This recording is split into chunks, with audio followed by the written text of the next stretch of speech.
He's playing better. I think he's uptrending.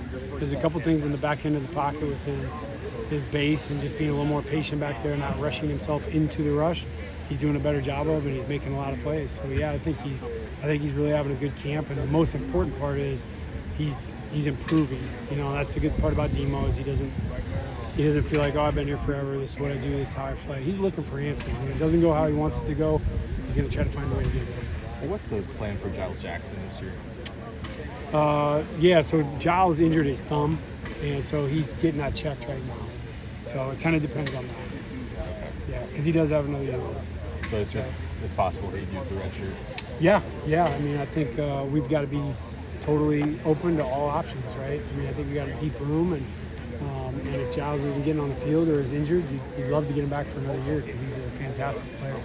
You know, some of the stuff we saw the other day, we don't talk about it, but I said you guys were doing some Husky type stuff. Yeah. Who comes up with those plays? I mean, is it something you introduce and then the guys say yes or no? Or how do those I mean, evolve? we all research it. You know, there's things we've done over the course of our careers. And, you know, we kind of have a little jam session where everybody comes and brings 4 or 5 of them, ones you've done and not done, and what we like, what fits us and fits our personnel and players, and then just kind of go from there. Was there one real bad idea that you can remember?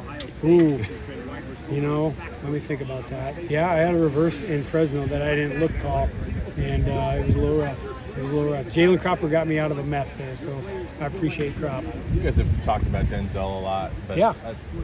Where's Jeremy at in terms of being able to rely on him day one to go out and make plays? I told 100%. If we were playing a game tomorrow, I'd have no problem with Jeremy being out there catching a third down. He's another guy. I think a lot of our guys are. I mean, that's what you want is that they, you know, trend better towards camp end and they get better. And Jeremy's been doing it every day. I think as things become more clear to him and he hears terminology and things like that, he thinks faster, plays faster. He's a fantastic player, and I think sky's the limit for Jeremy. What kind of receiver do you think he is? I mean, how would you kind of describe He's versatile. He's really versatile. You know, you look at Jeremy, how he fit in our offense, and he's very much a JP kind of guy, like a true Z, a route runner, good blocker, can still hit you in a deep shot on play action. But he's also, like today, if you saw, you know, had him out in some one-on-one opportunities and winning like J-Mac would. So we're trying him in a lot of different spots. With Penix, I asked you last time about him responding to adversity, but I'm also wondering about how he responds to success in terms of all of a sudden he's like Heisman candidate type guy, and people are in the spotlight, people are looking at him nationally. How have you seen him handle that, and just what has been his approach towards the spotlight? Yeah, Mike has always, I felt like, had a really good grasp on, I think part of it is Mike's been there on the up and down side of it. You know, what it feels like when he went for 450 against Ohio State, and then, you know, it doesn't go his way at one point. And so I think he's dealt with the top of the mountain and the valleys. So I think he understands, you know, how important it is to stay level. And Mike's done a really good job of that, you know, tampering expectations that the only ones that matter are within the room and himself. And we talk about that a lot. And I think Mike does a really good job of, you know, putting things aside and not getting too emotional and focus on the practice and the day in front of him. And I think as long as he does that, he'll continue to improve it, honestly. Romo Dunze made Bruce Feldman's Freaks list he puts out each year. He made mine too. Yeah.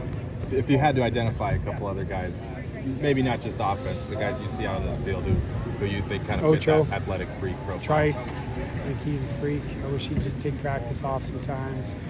Troy Fatano, I think, fits that. Jalen McMillan, his ability to run and separate and just instinct. Sometimes it's not just physical skills, it's what guys see and how they think and how fast they can play. And see that with Jalen all the time. Mike definitely his vision and how he can play. Those would be the top guys off the top of my head. Coach, can you talk? Oh, sorry. Coach, can you talk to me a little bit about your 2 tight ends right now and kind of how important they are for the rest of the season? They're super important, and unfortunately, they're a little bit tired